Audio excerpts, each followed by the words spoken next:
Okay, so before I get started, and when I say get started, you'll know what I mean. I want you to fix this question in your head, because I'm going to keep going into these weird directions, seemingly weird, but I'm going to keep coming back to this overarching theme. Because this is a question that I've been fascinated by for a very, very long time. And by long time, I mean, so my story, we have to go back a really long way. When I was 12, I convinced my parents to let me drop out of school and homeschool myself. So I am quite literally a middle school dropout, although this photo was taken a few weeks ago. So about a month later, I created a website called MuggleNet, which grew to become the #1 Harry Potter website. It was one of the largest websites of the early 2000s. We ended up getting like 50 million page views a month. We had a New York Times best-selling book. We used to go on tour, live like rock stars. Lots of good stories there, just for another time. We also had what was for a time the #1 podcast in the world, and just learned a ton through that experience. And I was always really interested in trying to figure out why some content resonated, other content didn't resonate. So that obsession led to a really extreme obsession. I wanted to build a virality machine. I didn't know what that meant then. I still didn't know what it means, but it always sounded cool. It still does sound cool. So, because I was like, well, if you make things go viral, that's like having a human superpower. You could change the world. You could overthrow dictators. You could move markets. And that kind of led to the next phase of my life, which was just a whole hell of a lot of experiments over the past 10 years.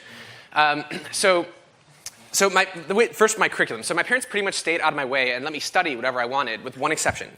I had to read 4 short biographies of successful people every single day. As you can imagine, this just shattered my little 12-year-old brain into about 10,000 pieces, and I decided that I wanted to change the world. And I wanted to do it on the largest scale possible. So that's what happens. You kind of just, you get brainwashed. Just like, you're the average of the 5 people you spend the most time with.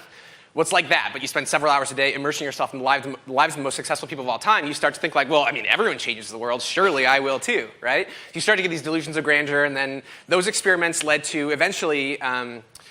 So the first website was called Gives Me Hope, where people would share uplifting and inspiring true personal stories. This is after MuggleNet. We ended up building a network of some of the biggest meme sites online. Like when you saw funny iPhone autocorrects first popping on your feed years ago, that was us. When you saw funny motivational posters or Facebook fails or things like that. So that led to eventually creating a real company, kind of accidentally. Company's called Dose. So we raised about $35 million in capital from investors. You might have seen Dose.com. You might have seen OMG Facts. OMG Facts makes you the most interesting person in the room. It's just short, interesting content. And we have a morning news show called Morning Dose. It airs on CW stations around the country. See, we got a fan over here. It's basically what we do is we use data to figure out what stories we should cover for the news show. So the basic idea is that most editors, they really have no idea other than their intuitions about what stories their audience is going to find interesting. And what we basically figure out how to do is how to test those intuitions more efficiently. And I'm going to talk more about how that works. Some things you might have seen would be things like LeBron the Musical. We basically took the opening song of Hamilton but told LeBron James a story instead. It went super viral. LeBron loved it, and my VP video just had a heart attack. He's the biggest LeBron fan ever. It's great. Just things that you would see on your Facebook feed, like this Game Boy, this thing that lets you turn your iPhone into a Game Boy, which when you think about it, sounds really cool. But then you think about what your phone actually is, which is a million times better version of a Game Boy, where you can also play Game Boy games on. But it just still sounds cool, and that's why it went viral. Wavy brows, obviously a super inspiring fashion trend. Okay, back to the question. All right, so the problem that we focus on solving, and I'm going to basically show you what it is we do to solve this, which is that without testing, it's impossible to know what social content will resonate.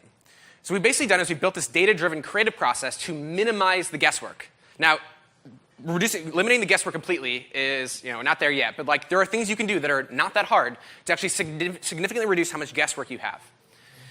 Okay, so first, a little bit of why this matters right now. So this is something that most brands still haven't really fully wrapped their heads around yet, which is that it used to be that if your content sucked, then it didn't resonate with your audience, we'll say, then it only was a problem in the sense that you'd have TV for example, you have TV spots, and if they don't resonate, well, you don't have to pay a penalty for having bad ads, right? The networks don't go to you and say hey, actually, your ad's boring, so I'm going to charge you twice as much for it. But that's exactly how Facebook and the social networks do it, right? So you get the double whammy. Not only does the ad not resonate, but the networks actually charge you way more money for your ad to still not work against your target audience. So This is a big, big, big deal. Okay, first we're going to zoom back out, and I'm going to like really hammer in how big of a deal this is, and a few other trends too. So I'm sure you guys have seen things like this before, right? You know that the world's changing faster. There's this like collectively unsettling feeling we all have, and obviously we're here, so we're the kind of people who care about like keeping up with the changing environment. But things are changing really fast, like really, really, really fast. So fast that we're actually experiencing a phase change as a species right now. So a phase change is like when water changes to ice, and you know, like it seems like it happens pretty much instantaneously. But it doesn't. It's actually just an exponential growth curve, but it's the straight upward part, the asymptotic part of the curve. And it's really hard to understand what that means. So, okay, so the way I think was like basically we're experiencing all these progress tsunamis right now. So progress tsunami is like, okay, you know a tsunami, there's like an earthquake out in the middle of the ocean, and then there's like tiny 3-inch wave that's like traveling for thousands of miles, and then all of a sudden once it gets to land, it just starts swallowing up cities and stuff. Okay, so that's what's happening right now in media and branding. But like right now, there's all these like inch waves that are just starting to, to bubble up, and we need to talk more about what that means. Okay, so first, here's an example of progress tsunami. So the top photo is Shanghai 23 years ago. Bottom photo is Shanghai today. So that's 23 years.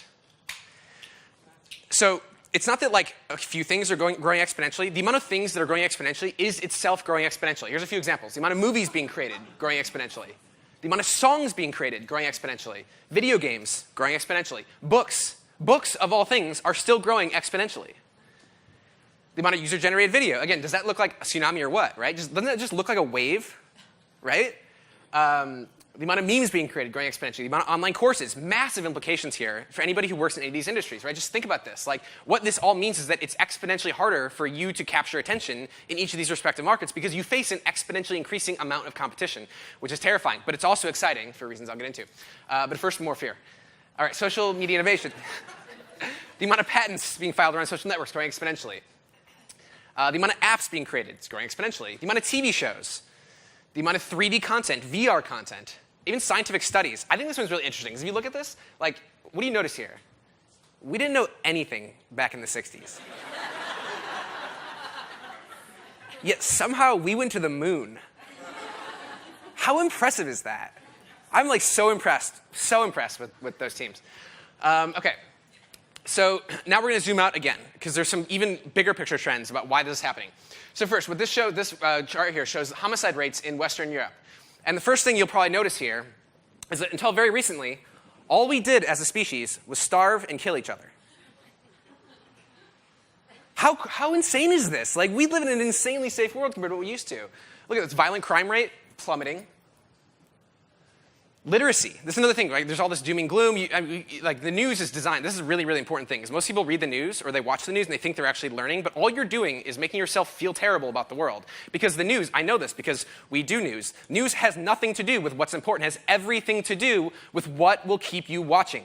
And you know what keeps you watching? Scaring the fuck out of you. So don't watch the news and expect to stay informed. There's also tons of fascinating data showing that people who watch the news not even being more informed than people who don't, or being less informed because of the Dunning-Kruger effect. Dunning-Kruger effect is basically where if you know a little bit, if you know nothing about nothing, if you know nothing about something, then you know, like, yep, I don't know anything about that. But if you know a little bit about something, you think you know way more than you actually do. Way more. And this is a huge problem with the internet, because now you read one article on something, and you're like, yep, totally, this really complex, international relations issue where scholars have been debating for 100 years. No, totally, all they have to do is this. And you've got to figure it out, right? And so literacy being a really interesting example of this, where, like, again, it seems like the world's not getting better, but it is. Look at literacy rates. 100 years ago, 90% of the world was illiterate. 90%. Now look at it. It's like 15%. That's incredible progress. We're like on the verge of wiping out literacy. Now, not necessarily high-quality literacy, but at least basic literacy. Child labor, also massively on the decline. Global child mortality. Look at this. Look at how many under 5 rate. 100 years ago, we used to lose 40% of our babies. 100 years ago, 40%. And now it's down to 5%. And that's mostly in, obviously, sub-Saharan Africa and Southeast Asia. Again, more cause for celebration. Teen birth rate, also plummeting. The amount of people living in democracy, growing exponentially around the world. This is a very, very big deal. This is the world population living in extreme poverty. Now this one, of all the other charts, look at that. Again, 100 years ago, 9 out of 10 people lived in extreme poverty. That means less than $1 a day. And now look at this. We are on the verge of eliminating extreme poverty. Where's our ticker tape parade? This is one of the greatest achievements in all of, not just human history, but history, period. It's a very, very big deal and very, very exciting. Okay, so back to this notion of competition. So all these big macro progress tsunamis are hitting all over the place. Some are good, some are bad. The amount of attention is fixed, right? You know that. There's the same 24 hours in a day, but exponentially increase the amount of competition for those 24 hours. So what do we do about it? Well, it makes it harder for us to do our jobs. So we created Dose Studios. Dose Studios is the world's first performance studio, because we kind of made up the term performance studio. But it's a term that needs to exist. So basically the idea is like, okay, so think of a traditional studio. Traditional studio, like a content studio, like some super creative people, lots, wear dark clothing, facial hair, et cetera, and they come up with great ideas and they execute them, right? But the way the world's moving is like, just look at the whole history of marketing here, right? Back in the day, think of the marketing funnel, right? The top of the funnel is things like, eyeballs, impressions, views, et cetera. The mid funnel might be more like brand lift metrics, and the bottom funnel would be, like conversions, like retention, things like that. Well, not that long ago in the marketing industry, like we had no idea it worked at the top of the funnel or the bottom of the funnel. And now the bottom of the funnel has become science, but the top of the funnel is still like, I think that's a good idea. And there's nothing wrong with having good ideas, but the key is that the people who work in the bottom of the funnel have lots of good ideas too, but they have ways to test them. That's a really big deal, right? So what the future looks like is the science of the top of the funnel. This is a big, big, big deal because no one really does this very much yet. There's like a handful of so the ways that it's done right now, well, we'll get into that. All right. So first, this is like just one way of thinking about how big this transition is. Again, the science at the top of the funnel. So like basically it's like so you can think of like the old school way of like using just pure intuition to test out creative ideas as like just having vastly inferior technology, right? Like the scene in Indiana Jones when the guy comes out with a sword and he's waving his sword around. He's like, look at my awesome sword skills. And then Indiana Jones just pulls out the gun and shoots him. Right? He doesn't have to even be like a good shot. Like if he just got better technology, then he's going to win that battle, right? Same thing happened, obviously, I'm sure you all read Guns, Germs, and Steel, and you remember one of the overarching themes, which is like superior technology wins. And so what that looks like is, okay, here's an analogy. So the way that comedians test joke material is actually very similar to how creative should be tested. This is basically what we do. Okay, so like here's the way comedians, so I'm a comedian. I got this great joke idea. First, I try it out over here, my homies, and if you guys laugh at it, then I think, okay, maybe that joke's funny, and then I'll go try it out in some other small comedy shows, and then if I keep getting laughs at it, then I'll keep working on the pacing, the sequencing, the timing, the delivery, and then only when I've tested it out, maybe dozens of times, would I even consider busting it out in Vegas for my Netflix special. The key thing is that stand-up comedians do not try their material in front of big crowds. They always try it on smaller crowds first. And this is really important. They don't just come up with a small number of jokes. They come up with thousands of jokes. And a very small number of those making the routine. This is really important because even the best comedians are mostly unfunny. Most of their material sucks. It's not that funny. Like you ever hang out with comedians? Like they're not that funny. They're just like normal guys. And you're like, wow, how are you so funny? And it's like, because they try so much shit. Seriously, that's it. That's the big secret. They try tons of shit, and then eventually some of those are proven to be not shit, and then they can just make you laugh for an hour straight. So obviously the way that most, the many brands, obviously not the people in this room, because people in this room, of course, are again right on the cutting edge of making sure to use technology to like help aid the creative process. But come up with it like 5 people sit in a room with a whiteboard, people start tossing out ideas, or maybe 20 people, and that's a really expensive meeting if you do the math on that from an hourly rate perspective, which of course everyone does. And then there's like some ideas that come up there, and then kind of people talk about them, and then whoever the highest paid person is just kind of picks their favorite, and then it's off to the races. And then after that, it's pretty much just looking for confirming evidence that this is in fact a big success. So that is like the equivalent of a comedian who just like comes up with a joke and then goes right to Vegas and tries the joke out live. Except that the comedian has to confront right away the fact that that joke was either funny or not funny. This is a very big deal. Like, people laugh or they don't laugh. There's no way to like tell stories about like, well, actually, it really did achieve our goals because of, the thing is like, we as brand marketers have way too many metrics we can use, right? No matter what, we can always tell ourselves a story that campaign was a success. The comedian can't. If people didn't laugh, there's no story there. All right, so the question is, how do you actually do this? How do you do this? Like, I'm sure nothing I've said so far is controversial. Maybe like an interesting analogy, interesting ways of thinking about it, but not controversial. I usually think about the world in terms of like clusters like this. All right, so the key thing here is like, okay, so like, again, I'm the comedian. What I do is I mentioned like small comedy clubs, right? So the key thing is you have to test it against audiences that are similar to the audience that you want to find out, right? You don't care if your ad is targeted at millennial woman, you don't care about me as a millennial man, what I think about the ad, right? So like, a lot of times comedians will test it out in like a college tour, right? They'll try out their joke at they're doing a show at Indiana University, and if kids there laugh at it, then they'll try out the joke the next day in Iowa, and if people laughed at it at IU, they'll probably laugh at it at U of I, et cetera, right? Like very similar audiences. So you can think like maybe that's IU, and that's Iowa, and that's Illinois, et cetera. So another key thing from this chart, this is not relevant, but it's interesting to think about and really important, actually. So the network structure determines virality a lot. So like this green node right here, that node is like the only bridge between these two hugely different networks of people. So maybe this network over here is like college kids in the Midwest, and that network up there, those are like all over the place. They might be soccer moms in Tacoma, they might be Overwatch players on a certain server, et cetera. And so ideas die if they don't reach the right person at the right time. And so the only way you can get around that, it's really hard to map out the whole internet like this. The key thing is that you have to seed widely, and then we'll get into more of this later, but like basically algorithms, we'll get into more of that later. Actually, here's a better transition point for that. Okay, so people ask me a lot about like viral. Like, what does it mean to go viral? And the answer obviously is it depends. It depends on like what you want to achieve.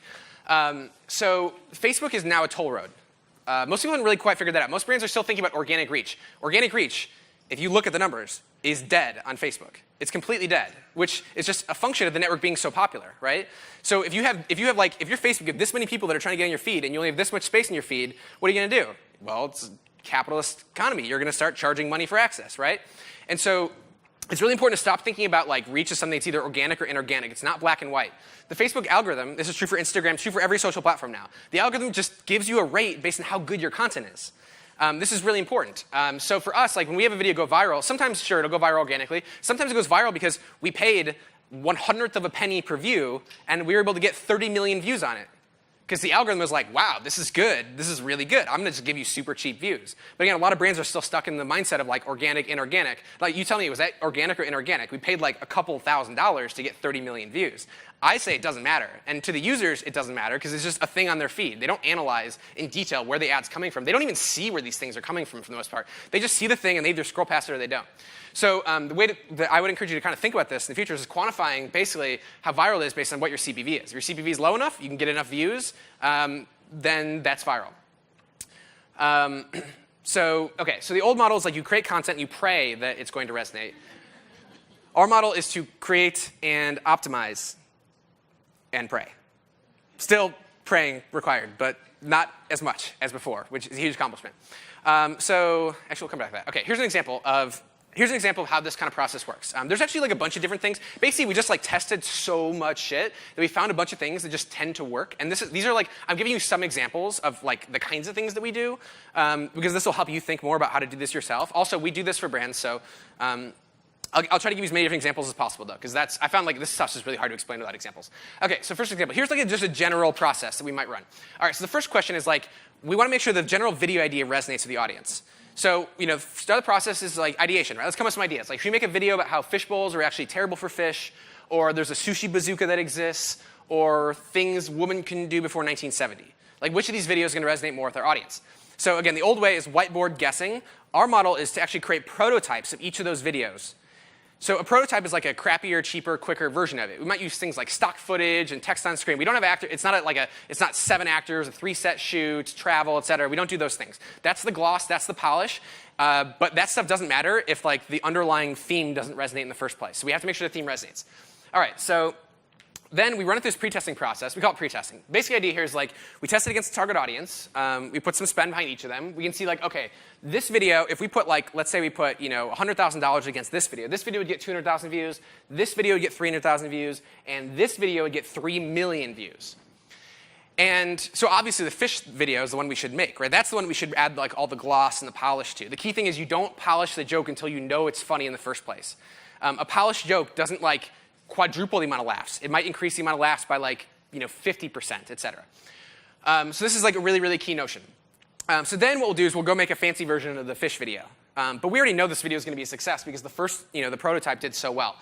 We've actually found we have a correlation of about 80% from the prototype to the final video. So then what that basically means is that like, if it, let's say it hypothetically predicts that the video is going to get 1 million views, then we know that like, the real number is going to be somewhere between 800,000 and 1.2 million. It predicts shares, too. It's not as accurate for shares, but still shockingly accurate. It's about 50%. So again, the same thing is like if it predicts 100,000 shares, we know it's going to get somewhere between 50,000 and 100,000 shares. This was really hard to do. This required running a lot of tests, but this is like the basic concept, the basic principle, and it's definitely applicable. OK, so other examples of the kinds of things that we do in this process. All right, so here's an example for this is here's a really common one. We do this with work with a bunch of big entertainment clients, like studios, like Universal and Sony and so on. And what they do is they tend to have a lot of times they have existing footage that we can use. So for example, like this is a trailer for a TV show, and what you can see here is we basically all right, the first 3 seconds of the video is basically like the headline of the video. So the headline, think like, OK, if you write an article and you want people to click on your article, well, to do that, you have to have a headline that makes them want to read it in the first place, right? And most people, even in the year 2018, where it's been clear for years that headlines are super important, most people are still terrible headline writers. And it's your whole sales pitch for the article. It's your entire sales pitch. If your sales pitch sucks, your product's not going to sell. So especially on social, like the first 3 seconds, or 10 seconds, maybe you look at it, but let's say 3 seconds, is the sales pitch for the video. It is super, super, super important to get the first 3 seconds right. So what we do is we test out dozens of different 3-second openers to see which one hooks people the most and gets them watching. Because again, you have the experience on social, right? You're scrolling, scrolling, scrolling. Something's got to really catch your attention to get you to stop scrolling and watch the video. A really good sales pitch. And you know what isn't good at getting people to stop and watch? Boring B-roll. Establishing shots, things that they teach you in film school that just don't work on social. They totally work if you have people's undivided attention, but they do not work on social. You're going to lose 80% of your audience right away, and your video is going to be fucked. Seriously, like if you lose 80% of your audience right away, it doesn't matter how good the rest of it is. What a waste of time. You might have wasted hundreds or thousands of hours getting this beautiful video that tells an amazing story, and no one watched it. And this has been true for years. And so, OK, zooming out for a second, back to the notion of like attention markets and how they changed in 2017. So there's been like this insurgency in the last couple of years of people who like actually the quiet powers of social web are like these like late teens, early 20s, all over the world, right? They could be in Macedonia, they could be in North Dakota, but these kids have these massive networks of dozens or hundreds of pages that each have millions or tens of millions of followers. They control an insane amount of attention. And they basically use all these kinds of tricks that I'm showing you right now, and I'm going to keep showing you. And yet almost none of these best practices have worked their way over to the brand world yet. So brands, like in general, do an atrocious job of like capturing people's attention on social because they don't use these tricks and techniques that like the kids these days are using to capture huge amounts of attention. I mean, they do billions and billions and billions of views every single day. And like it's weird to me. It's like brands are like looking at their feeds and they see these things on there. They just don't go like, hey, I noticed that this video did this weird thing. Maybe I should do that too. Right? And I know part of the reason why is because it's hard. If you're in a big company, it's really hard to like pioneer those innovative little things through the process. But anyway, I'll show you more of those things though, so it'll help you understand it better. This is what it looks like. By the way, the front lines is mostly just like tons of little tricks. Like one thing the kids are doing these days is like they upload, because the algorithm likes videos right now, and obviously. And so what they do is if they have a picture, they'll actually upload a video that looks like a picture. And the only way you can they embed these little triangles into the video that move around a tiny bit. And these triangles, you can barely notice them. You have to like look really closely. But what it does is, one, it shows it's a video, so the algorithm can see it's a video and it's moving. And two, it like accidentally captures your attention because the image is like shimmering a little bit as you're scrolling by. And like again, these kinds of things spread. Like one person starts testing it, and then one of the big guys with like a 12-page network with like 50 million followers starts doing it, and then a bunch of other pages will copy that guy because that guy like seems to know what he's doing on these things, and they don't really understand it themselves. But they copy it, and then boom, it takes over Facebook, and then the algorithm it'll work for like 3 months to maybe a year and a half, and then the algorithm will stop like over filtering because it's being used by enough. And the funny thing is like these cycles happen over and over and over again within a lot of these like you can think of as influencer like a lot of pages like. It could be like a makeup page or a skincare page or like a meme page or whatever. And the funny thing is like, again, these ideas like rarely jump out of like the influencer pond into the brand pond, even though they work so well, because they're just moving on different cycles of innovation speed. OK. So one thing that happens here, this is really important. You can see that we spend a lot of time thinking about like where people abandon the video because people vote with their attention, right? You can get lost in a lot of metrics, but one thing you can't get lost in is like, did people watch the video or not? You cannot tell stories about that. Like either they watched the video or they didn't watch the video. So if we see like a big drop off somewhere in the video, we're like, well, that was clearly boring. Let's get rid of it. And then we just chop things out. All right, more examples. So that was an example of like showing something more interesting in the first part, but also different audiences, different opinions, different perspectives in this. So for example, this is a campaign we did for Fox to help them promote their TV show Lethal Weapon. So this is a common example. They're like, hey, we have footage and stuff. Like we spend a lot of money in these TV ads and so on, but we're not really sure what to do on social. Can you help us? And so what we do is we'll take that footage and stuff, and then we'll basically come up with different theme ideas. Like, okay, what do we focus on for this trailer? Do we focus on the fact that, like, you know, there's heart-racing special effects? Or do we go the nostalgia angle, the bromance angle? Or is it just, for some reason, this one clip of Damon Wayans laughing hysterically? Turns out that the audience they wanted to target specifically was middle-aged black women. And we didn't realize this at the time, but like middle-aged black women don't like Damon Wayans. They love Damon Wayans.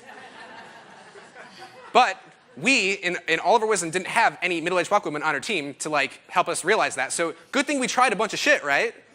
This one weird one that we never would have expected to win just won. And so what happened was like the retention rate was really high, and then the cost per view went down 5-fold. Again, 5-fold cost per view. That means we were literally able to 5x the amount of people who saw the trailer because we showed Damon Wayans laughing hysterically in the first 3 seconds. Small changes, big differences. This is a key thing. I keep talking this a lot. So we also found like weird patterns why you got to try a bunch of stuff because like, okay, this is a campaign we did for Anheuser-Busch to help them promote Pizzeria, and we came with this thing. It was super clever, like gonna make jokes about like the peach emoji, and the peach emoji is like controversial. And if I try to describe the joke, it'd be super unfunny, so I won't. But either way, it turns out this joke, for whatever reason, like was great in the South, but like people in the North part of the country just it didn't land, didn't resonate. Don't know why. Doesn't matter. Kill it in the North. You got to make these changes quickly though. Again, showing action in the first frame is really, really, really important in the first 3 seconds. Show something interesting. For example, so this is a campaign we did for Chevy. This was for, they wanted to promote their new car, and like it was a Mother's Day thing. The idea was like, okay, let's reunite Waylon, this cute dog, with his dog mom for Mother's Day. You know, super cute idea. And then there's a video was great, but then we found that like none of it can't show like road shots, can't show like even the dog. What we had to do is we had to show the dog licking the window of the car. Well, I don't know why. Like, it was cute, but like for whatever reason, that one just massively increased the performance of the video, and we were able to put up huge numbers of views because of that. Other examples, like, how do we frame the show? Okay, this was for Netflix for their show 13 Reasons Why. They're like, hey, this is a show about teen suicide. How the hell do we market this? And so we tried a bunch of different themes, and turns out there was one theme about like why your friends matter that like really resonated with people, where we could actually get really low cost reviews. So again, that means we can go and get 10, 20 million views on the trailer, promotional content, for a show that's about teen suicide, and still have like not a bunch of sad emojis as the reaction, you know, on Facebook. All these things, but these things apply on every social platform. Facebook's just the biggest platform. Okay, more examples. So this is a really common one. So this was for Lionsgate. So they wanted help to promote John Wick 2. And so this was the original trailer. And you can see after we optimized it, it got a 5 times lower cost per view. Again, 5 times lower cost per view means we were able to get 17 million views in the trailer. And what did we do? Okay, little things. Again, all these things are just little things that like really matter in getting a tight sales pitch. For example, you can't show the Summit Entertainment logo. Why? Because no one cares about Summit Entertainment. That does not hold their interest on Facebook. But interestingly, the John Wick 2 logo actually did work. Usually it's not correct to show the logo right away. You can show the logo quickly, but not right away. Because again, if you're scrolling, you see a logo, like boring, right? Keep scrolling. But people always saw John Wick 1, so they're interested in seeing John Wick 2, so they kept watching it. And then we basically, the theme that resonated was a theme called like about revenge. Basically, we cut out some like boring love scenes and so on. We just showed him kicking out a door, and then we only like left the parts in the trailer that were about revenge, and then boom, it like massively increased the performance of it. Another example, this was for CBS for their show Hunted. And then you can, again, say, like, basically, this is a good way to think about it. Like, we put the same amount of money behind both these in testing. This version, the original, got 40,000 views. This one got 1.8 million views. Little things like the top boring, like how long could you hide from a team of expert investigators? Boring, doesn't say enough. I don't know what this is about. I'm gonna keep scrolling. This one though, 18 normal people attempt to go off the grid in today's digital world, all while being hunted by a team of expert investigators. Who will win? Much more specific, much clearer. What the hook needed to be longer, basically. Also, adding captions, insanely important. 85% of Facebook videos are viewed sound off. You have to caption your videos. Your audience is deaf. They cannot hear your videos. If they can't hear your videos suck. They are not good because they don't make any sense. This is like the lowest thing. If you're not already captioning your videos, if you take one thing away from this today, it's that you have to caption your videos. If your creatives tell you that they don't want to caption your videos, use whatever political power you have to overrule them because they are wrong. They don't understand the medium. They were trained to make videos assuming that people could hear their videos. They cannot hear the videos. You have to overrule them. It's really important. Show me one viral Facebook page run by these kids I'm talking about that doesn't caption their videos, and like, I would bet you a lot of money that you have trouble finding that page. OK, other examples. So all right, so a good example of this is like, all right, so we were promoting this TV show where we kept showing shots of this guy, and for some reason he just like killed it in our ads, and we didn't realize why. And then we looked and we saw that the comments were all talking about Opie's back. You realize, like, oh, Opie's a character in Sons of Anarchy, and people love Opie. So we just wrote this article talking about Opie's back in this new show, and the article was like 2 hours of work, and we just promoted it to Sons of Anarchy fans, and it went viral in the Sons of Anarchy community. And then they became a huge part of the success of the show, and we didn't even realize like exactly the extent to which they would be fans of this show, but they were perfect. So the key notion here is this is how you can discover new audiences. Like, it's social listening, yes, but it's a really concrete example of how if you move quickly, this article got, by the way, got like 500,000 page views, which is stupid for an article in these days. Articles are hard to get page views on. OK, real quick here, I don't have time to explain this whole thing, but like, the basic idea here is that like when you're calculating your brand lift metrics, you should stop doing it in terms of percentage lift unless again, you're just trying to impress your client or something, because percentage lift is completely bullshit of a metric. It doesn't make any sense if you think about it. Like saying that something got like a 20% lift in awareness doesn't tell you anything about how good it was. Because you need to know not just like the percentage lift, but like how many people and how much money was spent. And then you can easily calculate cost per viewer, cost per aware user. Right? Cost per aware user, like, OK, we spent 18 cents and we got a new person to hear about the show. So how much more clear is that than like 10% lift in awareness? Again, with exceptions being for clients and stuff. This was going to be a joke, but I don't feel confident enough to pull it off right now. But like the whole joke was going to be wasting money, et cetera. Lighting money on fire, get it? Because the theme, well, yeah, you get it. And then last thing, this has nothing to do with everything, but I just think more people should know about this. Let your inner child like gulp this one in for a second. The amount of planets that are discovering, growing exponentially. Look what happened in 2014. Look how many planets we found. Think of the things we're going to find on these planets when this trend accelerates more. How amazing is this? So, lots of reasons to get excited. If any of this resonated and you want to learn more, just email me at emerson@dose.com. You can also go to about.dose.com for more information as well. Thank you.